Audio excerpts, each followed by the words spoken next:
Welcome to the Flux Syringe Warmer. Put together to solve a problem I get when the workshop ambient air temperature is too cold and the flux congeals, requiring me to free up both hands and warm the syringe with hot air from the rework station. This slows down my workflow, as all I want to do is add a little flux with one hand and commence soldering, desoldering, reworking, etc.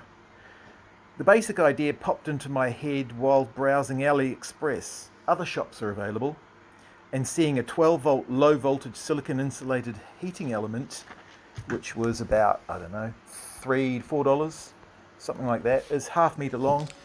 Low voltage, perfect.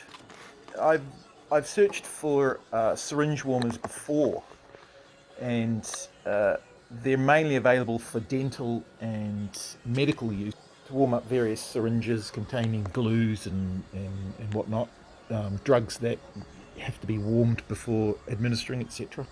And way too expensive. So this idea popped into my head as soon as I saw that heating element, and then the rest is history.